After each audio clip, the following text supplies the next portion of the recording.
Good morning students.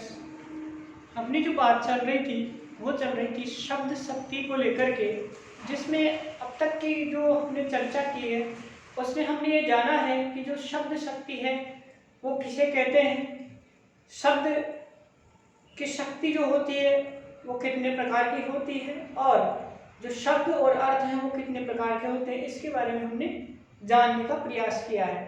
इसके बाद जो हमारी वार्ता चल रही थी वो सब शब्द शक्तियों को लेकर के चल रही थी, जिसमें हमने शब्द शक्ति का जो पहला प्रकार है अभिधा शब्द शक्ति, जिसके बारे में हमने जानने का प्रयास किया है कि अभिधा शब्द शक्ति किसे कहते हैं। कि जब कोई भी बात कही जाए, वक्ता के द्वारा कही गई कोई भी बात हो और उस बात का हम जब अर्थ लें या लिखी हुई कोई बात हो उसे हम पढ़े तो उसका बिना किसी अवरोध के अर्थ ग्रहण हो जाए, तो वहां पर कौन सी शब्द शक्ति होती है? अभिधा शब्द शक्ति होती है। तो आज हमारी जो चर्चा है वो है दूसरी जो शब्द शक्ति लक्षणा शब्द शक्ति, उसको लेकर के। शब्द शक्ति का जो दूसरा प्रकार है वो है कौन सा? लक्षणा शब्द शक्ति।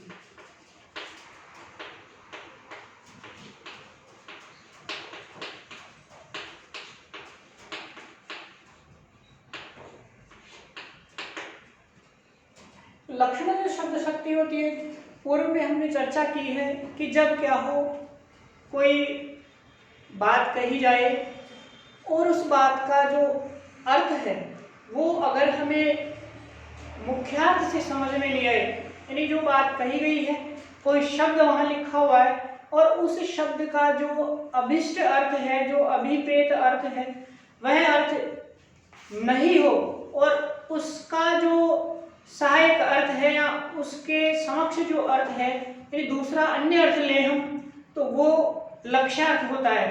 और जब लक्ष्यार्थ होता है वहां पर कौन सी शब्द शक्ति होती है? लक्षणा शब्द शक्ति होती है। तो लक्षणा शब्द शक्ति होती है, उसके संदर्भ में एक बात प्रचलित है कि मुख्यार्थ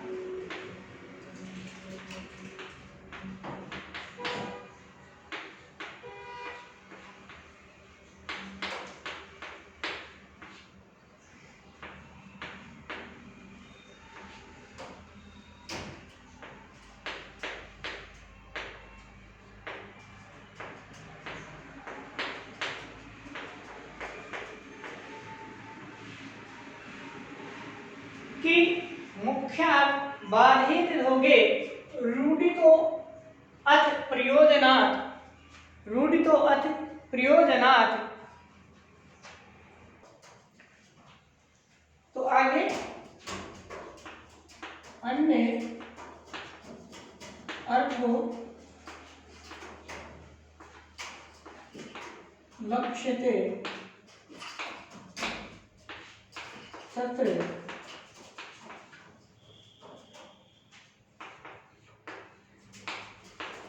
लक्षणा रोपिता क्रिया। यानी आचार्य मोहम्मद कहते हैं कि क्या हो, मुख्यार्थ बाधित होगे रूढ़ितो अथ प्रयोजनात् अन्य अर्थो लक्ष्यते लक्षणारोपिता क्रिया। कि जहां पर क्या हो, कोई वक्ता के द्वारा कही गई जो बात है उस बात से या कुछ शब्दों से मुख्यार्थ की प्राप्ति नहीं हो, यानी जो शब्द वक्ता ने कहे हैं और उन शब्दों का जो मुख्य अर्थ होता है उस अर्थ में अवरोध पैदा हो, बाधित होगे, तो वहां पर क्या होता है? रूढ़ितो अथ प्रयोजनात्, वहां पर उसका जो रूढ़ि काव्य या काव्य रूढ़ि या प्रयोजन के आधार पर क्या लिया जाता है? अर्थ लिया जाता है। तो अन्य अर्थो लक्ष्यते, जी इसी अन्य अर्थ को, जो अन्य अर्थ ग्रहण किया जाता है, जो दूसरा अर्थ ग्रहण किया जाता है, उसे ही क्या नाम दिया गया? लक्षणारोपिता क्रिया। इस अन्य अर्थ ग्रहण करने की जो क्रिया है उसे क्या नाम दिया गया है? लक्षणा शब्द शक्ति कहा गया है।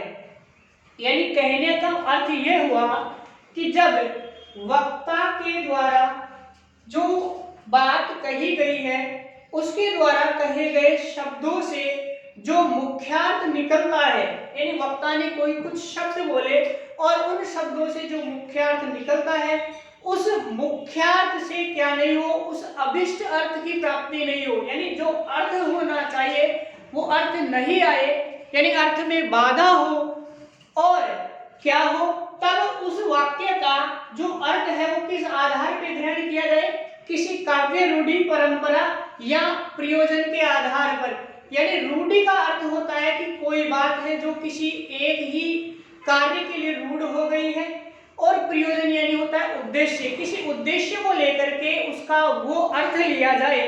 तो जब क्या होता है कि किसी वक्ता की कही गई बात का, वक्ता के कहे गए शब्दों का जो मुख्यार्थ स्पष्ट न हो करके रूढ़ि और प्रयोजन के आधार पर क्या किया जाए, उसका क्या ग्रहण किया जाए, अन्य अर्थ ग्रहण किया जाए, उसका समीप अर्थ ग्रहण किया जाए, तो उस क्रिया को क्या कहते हैं, लक्षणा कहते हैं।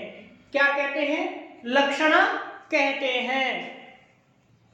तो यहां तक की जो वार्ता है वो आप लोगों के इस श्लोक से समझ में आ गई होगी कि आचार्य ने, मम्मट ने किसे लक्षणा शब्द शक्ति कहा है, या हम इसे यूं लिखे कि क्या हो, जब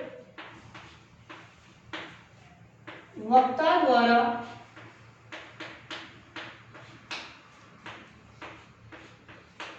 कही गई बात का अर्थ अभिधा से स्पष्ट नहीं हो,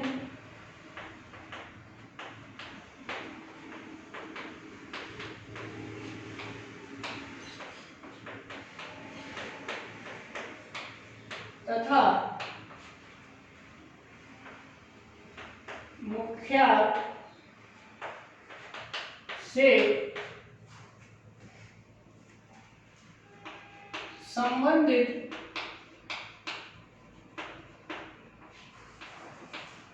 अन्य अर्थ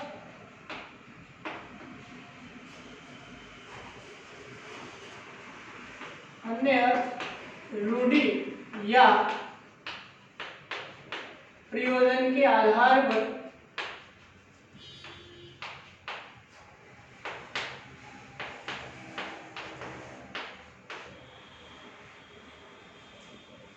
अन्य अर्थ या लक्ष्यार्थ भी कह सकते हैं, ग्रहण किया जाए तो उसे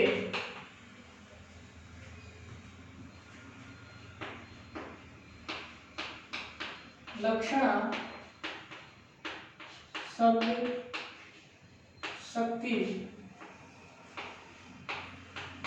कहते हैं। यानी कि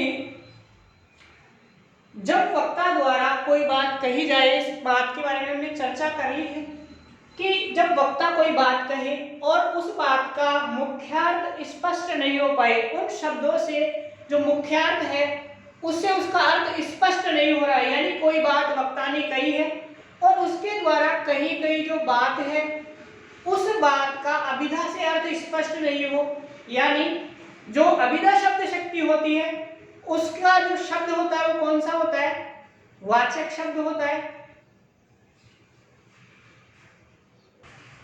तो जो अभिधा शब्द शक्ति होती है, जो शब्द होता है वो कौन से शब्द होते हैं, वाचक शब्द, और उनसे जो निकलने वाला अर्थ होता है वो होता है वाच्या या मुख्यार्थ, जिसे हम कहते हैं। तो जब वक्ता की कही गई बात का मुख्यार्थ से उसका जो अर्थ होना चाहिए वो अर्थ स्पष्ट नहीं हो, अर्थात वक्ता की कही गई बात का जो अभिष्ट अर्थ हमारे अनुसार होना चाहिए वो अर्थ हमें प्राप्त नहीं हो रहा है, अर्थात जो अर्थ प्राप्ति में क्या आ रही है, अवरोध या बाधा उत्पन्न हो रही है, तब हम क्या करते हैं कि काव्य रूढ़ि या प्रयोजन के आधार पर क्या करते हैं, हम कोई अन्य अर्थ यानी मुख्यार्थ से संबंध रखने वाला जो दूसरा अर्थ ग्रहण करते हैं उसे ही हम क्या कहते हैं, लक्षणा शब्द शक्ति कहते हैं। यानी जो अभिप्रेत यानी जो इच्छित अर्थ होना चाहिए उस अर्थ को जब हम प्राप्त करते हैं तो उसे ही हम क्या कहते हैं, लक्षणा शब्द शक्ति कहते हैं। जैसे देखिए इस बात को कैसे समझ पाएंगे हम, जैसे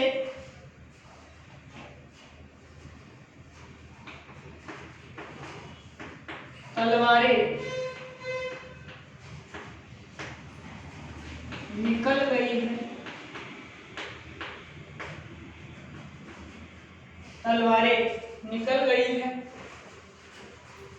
यहां पर ये जो शब्द हमने लिया है कि तलवारें निकल गई है, इसके बाद में हम दूसरा जो शब्द लेते हैं वो है कि वह तो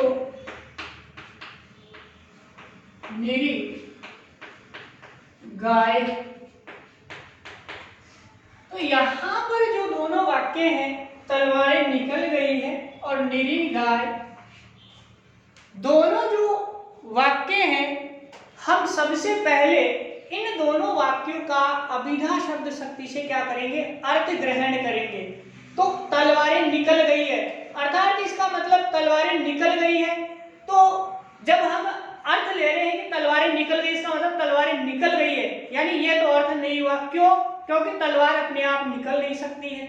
इसका अर्थ ये हुआ कि तलवारें किसने निकाली है, किन्हीं लोगों ने निकाली। और आपको पता है तलवार क्यों निकाली जाती है, अर्थात युद्ध की वेला आ गई है या कोई संकट आ गया है तो तलवारें या तो रण क्षेत्र में शत्रु से मुकाबला करने के लिए या कोई संकट आ जाता है उससे निपटने के लिए तलवारें निकाली जाती है। तो यहाँ पर जो तलवारें निकलना, ये शब्द क्या हो गया है, रूढ़ हो गया है। क्या हो गया है, रूढ़ हो गया है कि तलवारें कब निकाली जाती है, या तो कोई संकट आए तब या कोई युद्ध के समय तलवारें निकाली जाती है। तो यहाँ पर जो जब हमने देखा कि तलवारें निकल गई है, इस बात का अर्थ हमने जो बात कही, इस बात का अर्थ हमें अभिधा से नहीं आ रहा है, लेकिन अभिधा से संबंध रखने वाला यानी मुख्यार्थ है हमारा कि तलवारें निकल जाना, उससे ही संबंधित अर्थ हमने ग्रहण किया। और वो किसके आधार पर ग्रहण किया, लक्ष्यार्थ से ग्रहण किया। और लक्ष्यार्थ किस किस से लेते हैं हम, या तो रूढ़ि के आधार पर या प्रयोजन के आधार पर ग्रहण करते हैं। तो पहला जो वाक्य है उसमें तलवारें निकल गई है, ये जो बात है वो क्या हो चुकी है, रूढ़ हो चुकी है। ठीक है। और दूसरा जो वाक्य है वह तो निरी गाय है। इस प्रकार का जो वाक्य है, इस वाक्य में वह जो भी है उसे क्या बताया गया है, निरी गाय, अर्थात गाय के समान। अर्थात जो वक्ता है उसका उद्देश्य इससे क्या है, उसका ये प्रयोजन है कि वह उसे निरी गाय बताना चाहता है। अर्थात वह गाय तो नहीं हो सकता, वह तो निरी गाय है। अर्थात जिस किसी के भी बारे में ये कथन कहा गया है वह क्या है, कोई प्राणी है। यानी प्राणी का अर्थ ये हुआ कि वह पशु नहीं है बल्कि कोई मानव है। तो वह जो मानव है वह गाय तो नहीं हो सकता है, लेकिन उसका जो स्वभाव है, उसका जो काम करने का तरीका है, उसका जो भी ढंग है वो किसकी तरह का है, निरी गाय के जैसा स्वभाव है। इसीलिए यहाँ पर जो वक्ता है वो किस अर्थ को ग्रहण करना चाहता है, उसका जो प्रयोजन है वो क्या है, उसका जो उद्देश्य है वो ये है कि उसे निरी गाय नहीं बताना है, बल्कि निरी गाय के जो लक्षण होते हैं, निरी गाय जिस प्रकार से गाय जो होती है जिस प्रकार का आचरण करती है, ठीक उसी प्रकार से उस मनुष्य के आचरण को बताना है। अर्थात ये उसका प्रयोजन है, ये वाक्य कहने के पीछे उसका ये प्रयोजन है। तो यहाँ पर जो दोनों वाक्य हैं, उन दोनों वाक्यों में पहला जो वाक्य है तलवारें निकल गई है और वह तो निरी गाय है, इन दोनों वाक्यों में हमने देखा कि पहला जो वाक्य है उस वाक्य में किसके आधार पर अर्थ ग्रहण किया गया है, रूढ़ि के आधार पर अर्थ ग्रहण किया गया है। और दूसरा जो वाक्य है उसमें प्रयोजन के आधार पर अर्थ ग्रहण किया गया है।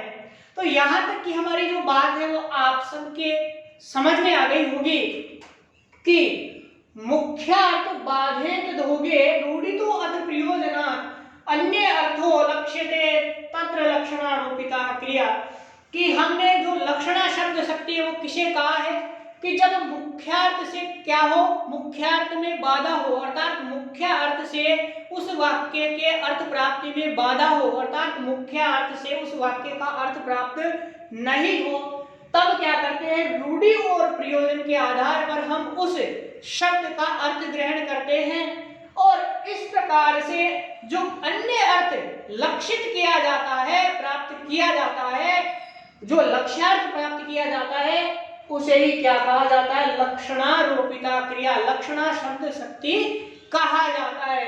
तो इस श्लोक से ये पूरी की पूरी वार्ता स्पष्ट हो रही है, जिसको हमने सरल शब्दों में लिखा है कि जब वक्ता के द्वारा कोई बात कही जाए या कोई बात लिखी हुई हो, जब हम उसे पढ़ें या सुने और पढ़ने और सुनने के बाद में सामान्य अर्थ यानी सरल अर्थ, लोक प्रचलित अर्थ से उस बात का जो शब्द है उनका अर्थ हमारे समझ में नहीं आया, अर्थात अर्थ की प्राप्ति नहीं हो, तब हम क्या करते हैं, किसी काव्य रूढ़ि या कोई प्रयोजन अर्थात उद्देश्य के लिए क्या करते हैं, जो मुख्यार्थ होता है अर्थात जो अभिधा शब्द शक्ति में जो अर्थ लेते हैं, सरल अर्थ लेते हैं, उसी से संबंधित क्या लिया जाए, कोई अर्थ लिया जाए, लेकिन किस आधार पर, रूढ़ि, काव्य रूढ़ि, यानी वो अर्थ क्या हो गया, या तो किसी चीज के लिए रूढ़ हो चुका हो या कोई प्रयोजन की सिद्धि के लिए हम उस बात का अर्थ ले रहे हो,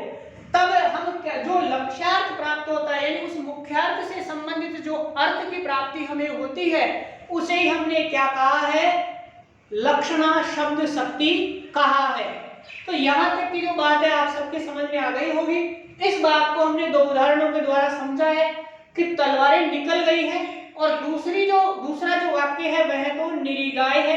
इन दोनों उदाहरणों में जो पहला उदाहरण है वो रूढ़ि के आधार पर रूढ़ हो चुका है, काव्य के आधार पर रूढ़ हो चुका है, और दूसरी जो बात है वह तो निरीगाय है। यह क्या किया गया है, किसी प्रयोजन को लेकर के किसी प्राणी के स्वभाव के बारे में बताया गया है कि वह उसका जो स्वभाव है वो गाय के समान है।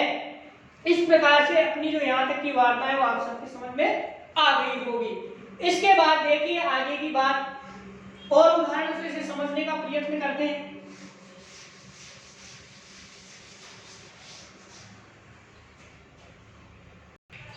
तो देखिए आगे एक उदाहरण से इस बात को समझते हैं कि लाला लाल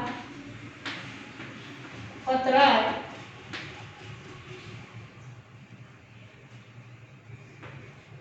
पंजाब के शेर हैं। दूसरा उदाहरण लिखूं मैं तो राजस्थान जाग उठा, एक उदाहरण लूं, मोहन ने कहा मेरा नौकर गधा है। अब यहाँ पर देखिए आप कि तीन उदाहरण हमने यहाँ पे लिखे हैं। तो पहला जो उदाहरण है कि लाला लाजपत राय पंजाब के क्या है, शेर है। राजस्थान जाग उठा, क्या उठा, जाग उठा, और मोहन ने कहा कि मेरा नौकर तो क्या है, गधा है। अब यहाँ पर देखिए इस बात को हम समझने के लिए क्या करेंगे, सबसे पहले हम किसी भी वाक्य या शब्द का कौन सा अर्थ लेते हैं, मुख्यार्थ ग्रहण करते हैं, यानी अभिधा शब्द शक्ति तो नहीं है कहीं, इस बात को देखते हैं। तो सबसे पहले हम लिखे हुए वाक्य या शब्दों का क्या करेंगे, वाच्यार्थ लेंगे कि लाला लाजपत राय पंजाब के शेर है। जब हमने वाक्य को पढ़ा तो पढ़ने पर जो पंजाब के शेर हैं, तो इसका मतलब लाला लाजपत राय तो एक स्वतंत्रता सेनानी थे, यानी उन्होंने आजादी के आंदोलन में भाग लिया और देश के लिए क्या हो गए, शहीद हो गए। लेकिन यहाँ पर उन्हें क्या बताया गया, एक शेर बताया गया है। क्या बताया गया है, एक शेर बताया गया है। तो यहाँ पर आप देखिए इस वाक्य वाक्य का जो अर्थ है हमें किससे प्राप्त नहीं हो रहा है, वाच्यार्थ या मुख्यार्थ से प्राप्त नहीं हो रहा है, इसलिए हम किसी रूढ़ि या काव्य रूढ़ि या प्रयोजन के आधार पर इसका क्या करेंगे, अर्थ ग्रहण करेंगे, लक्षणों के आधार पर अर्थ ग्रहण करेंगे। तो यहाँ पर जो लाला लाजपत राय है वो एक आदमी थे, व्यक्ति थे, वो शेर नहीं हो सकते, लेकिन यहाँ पर वो क्या हो चुके हैं, शेर यानी अर्थात वीर पुरुष के रूप में क्या हो चुके हैं, ये बात उनके लिए रूढ़ हो चुकी है। क्या हो चुकी है, रूढ़ हो चुकी है। यानी कि लाला लाजपत राय पंजाब के क्या थे, शेर हैं या शेर थे। तो इस प्रकार से ये बात लाला लाजपत राय के लिए रूढ़ हो चुकी है। फिर दूसरी बात है राजस्थान जाग उठा, अर्थात इस वाक्य में ये बताया गया कि राजस्थान जाग उठा। राजस्थान कोई व्यक्ति नहीं है जो नींद से जाग उठा, अर्थात राजस्थान एक भौतिक प्रदेश है जो कि सीमा एक प्रकार की जो आकृति है, एक प्रकार का जो क्षेत्रफल है, उस क्षेत्रफल से बद्ध स्थान को हमने क्या कहा है, राजस्थान का है। तो राजस्थान जाग उठा, इसका अर्थ ये हुआ कि राजस्थान के जो लोग हैं वो जाग उठे, अर्थात यहाँ पर किसी बात को लेकर के मान लीजिए कुछ भी शासन में मतभेद व्याप्त थे या जनता के ऊपर अत्याचार हो रहा था, तो यहाँ पर जो अभिष्ट अर्थ है वो क्या है, प्रयोजन के आधार पर है कि अब राजस्थान के लोग जाग उठे हैं, अर्थात राजस्थान जाग उठा नहीं, राजस्थान के लोग जाग उठे हैं। तो यहाँ पर जो बात कही गई है वो किसके आधार पर लिया गया है, प्रयोजन के आधार पर। और तीसरी जो बात है वो है कि मोहन ने कहा मेरा नौकर तो गधा है।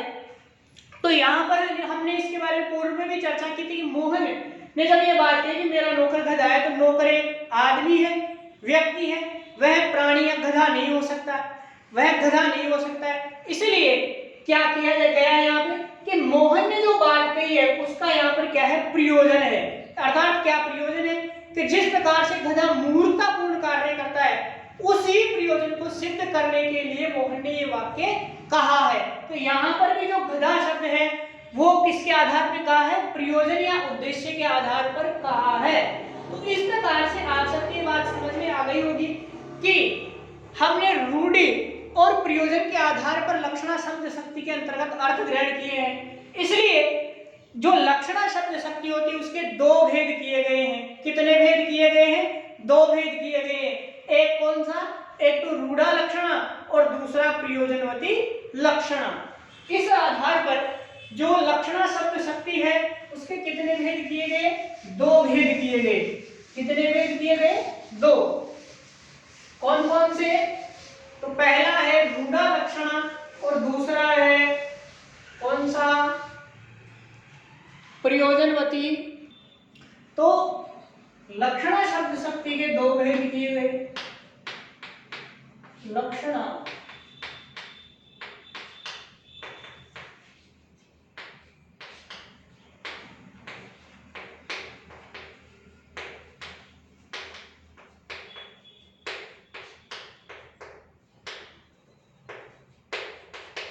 कौन कौन से, पहला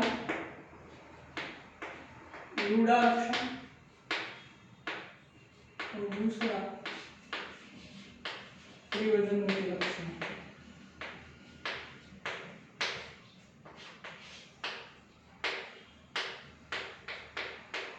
तो देखिए यहाँ पर दो भेद हमारे सामने निकल के आए हैं, रूढ़ा लक्षणा और प्रयोजनवती लक्षणा। इन दोनों चीजों को हमने समझने का प्रयास किया है, लेकिन एक बार और समझने का क्या करते हैं, प्रयास करते हैं। देखिए अभी अभी हमने बात की थी कुछ वाक्यों के द्वारा कि जहां पर कोई शब्द है उस शब्द का मुख्यार्थ से अर्थ नहीं आए और हम किसके आधार पर उसका अर्थ ग्रहण करें, यानी काव्य रूढ़ि के आधार पर। अगर मान लीजिए कोई शब्द है वो किसी अर्थ में रूढ़ हो चुका है तो वहां पर कौन सी शब्द शक्ति होगी, रूढ़ा लक्षणा। यानी मान लीजिए कोई शब्द है जो किसके अर्थ में रूढ़ हो चुका है, किसी एक विशेष अर्थ में क्या हो चुका है, रूढ़ हो चुका है, तो वहां पर रूढ़ा लक्षणा होती है। और जब हम किसी प्रयोजन की सिद्धि के लिए क्या करते हैं, जब मुख्यार्थ से अर्थ ग्रहण नहीं करके लक्ष्यार्थ से अर्थ ग्रहण करते हैं, तो वहां पर कौन सी लक्षणा शब्द शक्ति होती है, प्रयोजनवती लक्षणा शब्द शक्ति होती है। तो अपनी जो आज की वार्ता वो यही समाप्त होती है। इसके जो दोनों भेद है उसकी चर्चा हम आगे के भाग में करेंगे। धन्यवाद।